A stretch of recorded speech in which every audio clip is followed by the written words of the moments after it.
Hey, this is Matt from InvestiQuant. Today is Wednesday, June 21, 2023. The markets have gone down two consecutive closes in a row now, and we're going to take a look at what has happened following that historically. So let me go ahead and get this set up in Discovery using all four instruments. Our setups based upon entering long at 9:30 a.m. Eastern Time, exiting at 4:15 p.m. Eastern Time. Now, currently the markets are trading just a touch higher in the overnight session, and for this study, the gap direction makes a significant difference. If it's gapping up, the odds are one way, and they completely flip if we're gapping down. So right now we're trading higher, and it's important to know that this is going to be very different if by chance we end up opening lower on the session.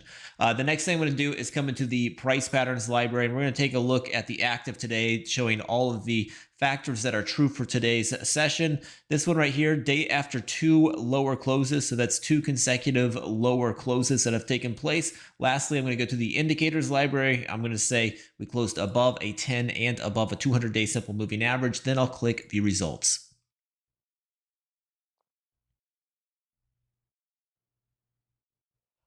All right, here we go. These are the results based upon entering the market long at 9:30 a.m. Eastern Time, exiting at 4:15 p.m. Eastern Time, when you are gapping up after two consecutive lower closes in a bull market environment.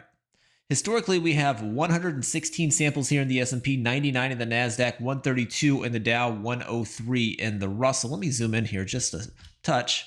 You can see these stats a little bit better. If we take a look at the win rates on them, S&P coming in at 47% here.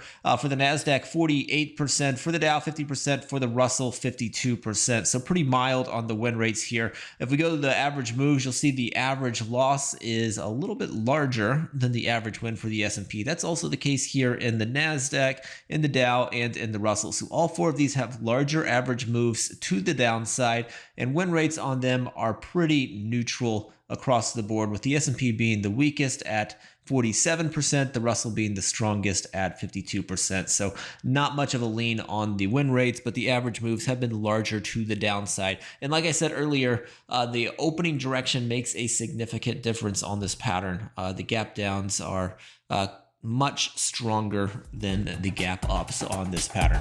Hopefully you found that helpful. Good luck today. We will see you next time.